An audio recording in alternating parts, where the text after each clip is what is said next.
Song of Songs Intro, NIV.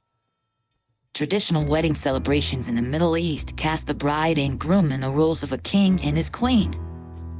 The festivities include love songs and also special songs that praise the physical beauty of the bride or the handsomeness of the groom. The custom has a long history and is reflected in the anthology of wedding songs we know as the Song of Songs. The individual songs may have been used repeatedly in marriage celebrations and eventually gathered together, just as the psalms were collected after years of use in worship. The title Solomon's Song of Songs can be taken to mean that King Solomon, a renowned composer, was the author of its songs. However, it could also be a reference to Solomon as the kind of glorious king the groom represents. The songs are arranged to tell the courtship story of a man and woman, of their marriage, described as a royal wedding, in its consummation, and of the beginning of their new life together. After a short introduction, the book presents 6 episodes, each typically ending with a reference to the friends of a man and woman. This may refer to others attending the wedding to join in the celebration. Together, the songs celebrate the delights of married love and the beauty of the human body, using vivid imagery from the natural world to show that these things are part of the creation that God declared very good. Let him kiss me with the kisses of his mouth, for your love is more delightful than wine. Pleasing is the fragrance of your perfumes. Your name is like perfume poured out. No wonder the young women love you. Take me away with you, let us hurry. Let the king bring me into his chambers. We rejoice and delight in you. We will praise your love more than wine. How right they are to adore you. Dark am I, yet lovely, daughters of Jerusalem, dark like the tents of Kedar. Like the tent curtains of Solomon. Do not stare at me because I am dark. Because I am darkened by the sun.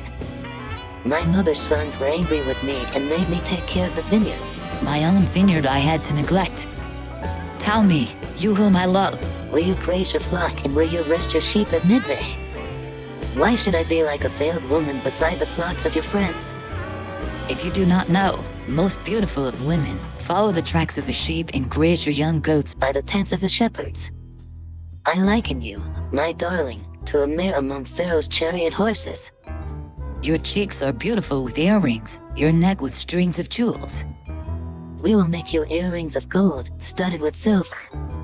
While the king was at his table, my perfume spread its fragrance. My beloved is to me a sachet of myrrh resting between my breasts. My beloved is to me a cluster of henna blossoms from the vineyards of En-Gedi. How beautiful you are. My darling. Oh, how beautiful. Your eyes are doves. How handsome you are, my beloved. Oh, how charming. And our bed is verdant.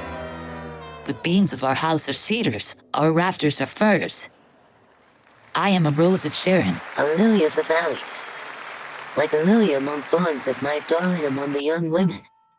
Like an apple tree among the trees of the forest is my beloved among the young men. I delight to sit in a shade, and his fruit is sweet to my taste.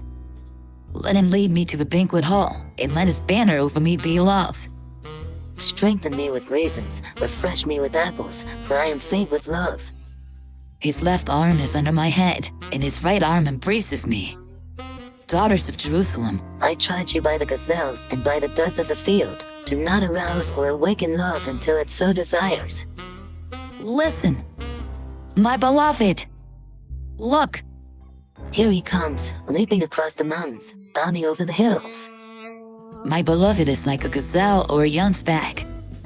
Look. There he stands behind our wall, gazing through the window.